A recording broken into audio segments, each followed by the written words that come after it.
परिस्तान में 7 बेहद खूबसूरत परियां रहती थीं। वो आपस में बहुत अच्छी सहेलियां भी थीं। उनमें इस कदर प्यार था कि वो सहेलियां कम और बहनें ज्यादा लगती थीं। उनका मामूल था कि रोजाना सुबह सवेरे बाग में खेलने जाती और खूब मजा करती। परिस्तान की मलका ने सातों परियों में इतना प्यार देखकर बाग में उनके लिए मुख्तलिफ किस्म के झोले भी लगवा दिए थे। खेल कूद कर शाम को वो घर वापस आती और मिलजुल कर अपना काम करती। उन सातों ने मिलकर इकट्ठे रहने के लिए अपना निहायत खूबसूरत घर भी बनाया था। पूरे परिस्तान में उनकी दोस्ती मशहूर थी। एक दिन सुबह सवेरे बाग की सैर करने के बाद वो मामूल के मुताबिक दोपहर को घर लौटने के बाद सो गईं।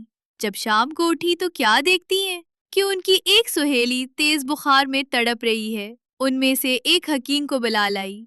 हकीम ने बताया कि बीमार परी का इलाज सिर्फ उस तिलिस्मी फूल से मुमकिन है जो पहाड़ी के साथ झरने के ऊपर लगा हुआ है, और तुम सब जानती हो कि वो झरना किस कदर ऊंचा और खतरनाक जगह पर है। एक परी बोली, हाँ हकीम बाबा, हम सब ये बात बखूबी जानती हैं, लेकिन अपनी दोस्त की सेहतयाबी के लिए वो फूल भी तो लाना जरूरी है ना। उस लिए हम सब मिलकर वो फूल लाएंगी। उसके लिए हमें अपनी जान परी क्यों न खेलना पड़े। अगली सुबह फैसला किया गया कि एक परी बीमार परी के पास बैठेगी और बाकी सब मिलकर फूल लेने झरने पर जाएंगी। झरने के करीब पहुंचकर उन्होंने ऊंचाई की तरफ जाना शुरू किया, लेकिन ऊंचाई उनके उड़ने की ताकत से कहीं ज्यादा थी। अभी वो ज्यादा ऊपर नहीं गई थीं कि थक हार कर नीचे आ गईं। वो पांचों करीब आईं और उनमें से एक बोली, आज हमारी बहन की जिंदगी खतरे में है, इसलिए हर हाल में हमें वो फूल लाना ही होगा। इतना कहकर पांचों परियों ने एक दूसरे के हाथ में हाथ डाल लिए और बोली, इस तरह से हमारी जादुई ताकत बढ़ जाएगी और हम वो फूल हासिल कर सकेंगी।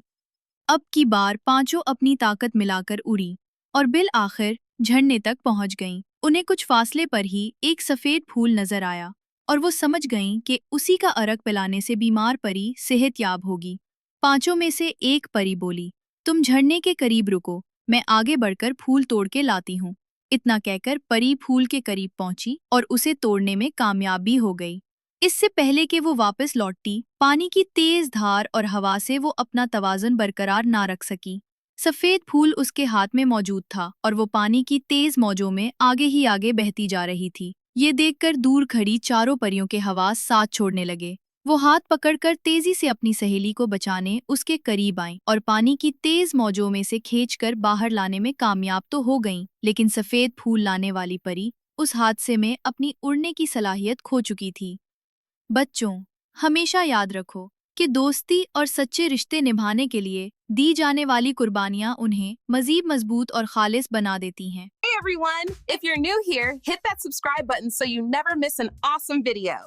Don't forget to hit the bell icon too.